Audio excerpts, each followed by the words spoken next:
میرے نبی دنیا سے جا رہے ہیں، دنیا سے جانے کا وقت ہے، 12 ربیع الاول ہے، پیر کا دن ہے، 7 جون ہے، 11 ہجری 633 عیسوی۔ جبریل نے آ کے صبح آپ نے ساری بیگمات کو بلایا، رخصت فرمایا، ملاقات کی، بیٹے کو بلایا، کان میں کہا میں جا رہا ہوں، وہ رونے لگی، رو نہیں، سب سے پہلے تیری میری ملاقات ہوگی۔ 6 ماہ بعد بیٹی بھی پہنچ گئی باپ کے پاس، پھر داماد کو بلایا، ان کو ان کا سر اپنی گود میں رکھا، کمر پہ ہاتھ پھیرا، دعا دی، رخصت فرمایا، آخر میں اپنی آنکھوں کی ٹھنڈک کو بلایا، کون؟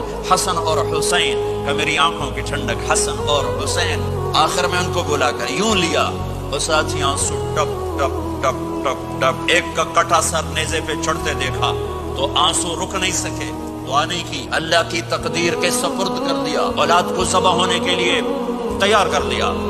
جب سب چلے گئے تو جبریل آ گئے، آپ نے فرمایا کیا ہوا؟ خاموش کھڑے تھے، کہ موت کا فرشتہ دروازے پر اندر آنے کی اجازت چاہتا ہے۔ آپ نے کہا آ جائیں۔ السلام علیکم یا رسول اللہ، کہنے لگا آپ پہلی ہستی ہیں، میں سلام کر رہا ہوں، میں نے کبھی کسی کو سلام نہیں کیا۔ آپ نے فرمایا میں اجازت دے دوں میری جان نکالو گے؟ کہ جی نکالوں گا۔ ہم نے کہا اچھا جاؤ، پہلے اللہ سے پوچھ کے آؤ میرے بعد میری امت کے ساتھ کیا کریں۔ یا رسول اللہ، آپ کا رب کہہ رہے ہیں آپ کی امت کو تنہا نہیں چھوڑوں گا، مجھے میرے رب کی قسم جو سن رہا ہے، اگر میرے نبی یہ سوال نہ اٹھاتے تو آج میں اور آپ بھی بندر خنزیر میں بدل چکے۔ اما عائشہ پانی پی رہی، گلاس رکھ دیا، میرے نبی گلاس اٹھاتے، جہاں حضرت عائشہ کے ہونٹ لگے ہوتے تھے وہاں ہونٹ رکھ کے آپ پانی پیتے تھے، اللہ کی قسم زندگی سکھانے کے لیے۔ گوشت کے بڑے بڑے ٹکڑے کھائے جاتے تھے، پکائے جاتے تھے، اما عائشہ نے گوشت کا ٹکڑا اٹھایا اور یہاں سے نوچا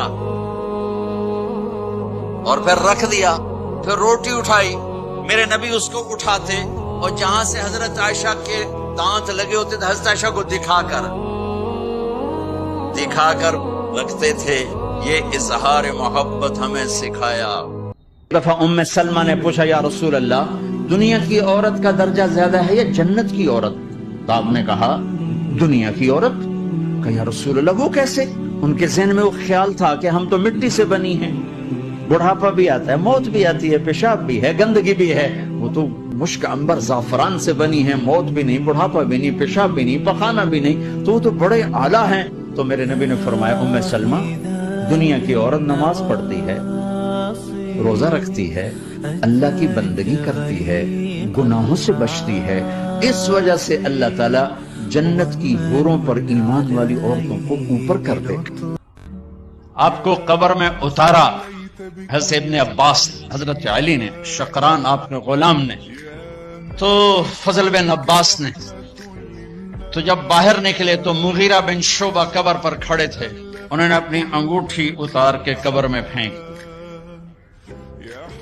حضرت علی سے کہنے لگے علی میری انگوٹھی گر گئی ہے، نکال لو انگوٹھی، نکال لو۔ ان کا ہاں ابھی تو قبر بند نہیں کی، نکال لو، انگوٹھی تو خود گرائی۔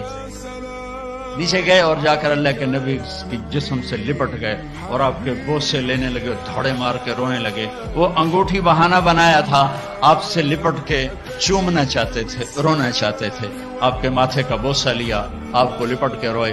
پھر لوگوں نے اوپر سے کہا نکلو نکلو نکلو، تو آخری بندہ جن کا بدن میرے نبی کے پاک بدن سے جا کر لگا وہ مغیرہ بن شعبہ۔